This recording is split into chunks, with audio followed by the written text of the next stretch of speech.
বলতে পারেন যে সেনাবাহিনী, নৌবাহিনী, বিমান বাহিনীকে আইন প্রয়োগকারী সংস্থা হিসেবে,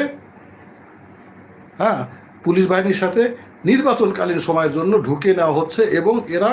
সমস্ত আইন, বাংলাদেশের সমস্ত আইনের মধ্যেই থেকেই তারা সমস্ত আইন প্রয়োগ করতে পারবে এবং তারা সব ধরনের ব্যবস্থা গ্রহণ করতে পারবে। এটা সেনাবাহিনীর জন্য আপনার উল্লেখযোগ্য একটি ঘটনা এবং সেনাবাহিনী এই আইন যদি এই নিয়মের প্রতিফলন ঘটায়, যদি আপনার মনে করেন যে আইন যদি এইভাবে প্রয়োগ করা শুরু করে, প্রয়োগ করতে থাকে, তাহলে আমার মনে হয় যে শঙ্কাটা আমাদের মধ্যে ছিল নির্বাচনকালীন টাইমে মব নিয়ে, সন্ত্রাস নিয়ে, সে সবগুলোই আপনার সেনাবাহিনীকে যদি স্বাধীনভাবে, এক্ষেত্রে যেভাবে আইনটা করা হয়েছে তাতে সেনাবাহিনী স্বাধীনভাবেই কার্যক্রম পরিচালিত করতে পারবে। সেক্ষেত্রে আপনার মনে করেন যে ওই দুশ্চিন্তাটা মনে হয় না আর থাকবে। ওই দুশ্চিন্তা থেকে আমরা বের হয়ে আসতে পারবো এবং আশা করা যায় যে নির্বাচনটা সঠিক মতো হবে এবং সেনাবাহিনী